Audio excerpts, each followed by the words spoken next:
Hello Devilfish, I am Richard Fine, I'm one of the founders of Help Remedies. Sorry I couldn't be there today, but I thought I'd tell you a little bit about ourselves and what we do. And Help is an attempt to make healthcare and sort of real healthcare much more accessible. People are much more approachable and friendly. So what we do is we try and, for any condition, whether it's a headache or a blister or a cut, we try and work with doctors to say, well, what's the thing that you would recommend? It's the simplest, best available thing for this. We try and then put it in a format that's more likable and engaging and interesting, but is a very sort of simple way of solving whatever that problem would be. And then we retail those products in everything from airlines through Virgin America through to hotels and drugstores now. We've been doing this for about a year, really, and it's been very successful and growing very, very quickly. The nice part of the reason I thought this was an interesting category is because it's a very, very boring category. It's a category where the brand's really the only press coverage they would ever get. In the US, sort of Tylenol and Advil is recalls, bad press, and nobody sort of tried to do anything exciting or interesting or new for a very long time here. So we were able to just by the fact of our existence was enough to generate a huge amount of press coverage. And I was joking with one of our advisors recently, sort of from this space, that last year I think we had 60-70 million impressions in media, and the other guys had probably the same, but it was all negative. And we didn't have a single negative story, and they didn't have a single positive story.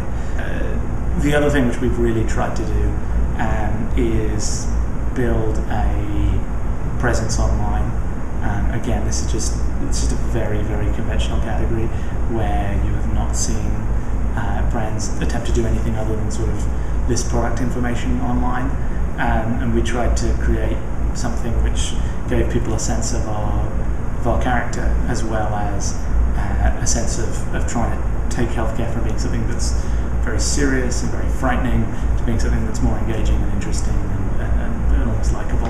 And we do that sort of a large amount of what we do there is through the web, just because it's a medium where we can put stuff up very, very quickly. And everything we do has to be able to have many $100 worth of impact for every dollar of spend.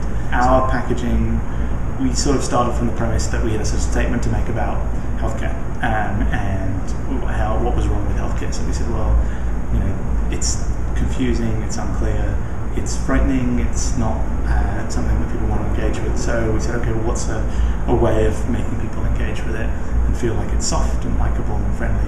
And part of that is just making things simple and clean, and part of that is using materials that have a texture and a feeling that is the right kind of association for the brand.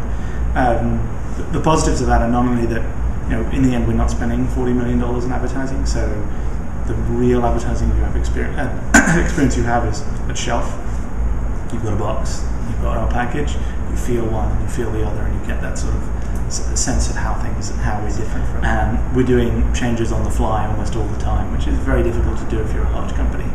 It's just not plausible to decide one morning that you need to change the tamper seal and call up the factory and say, we need to change this, and do it immediately. And just I think other sort of lessons of this have been that from my perspective, to sort of embrace randomness.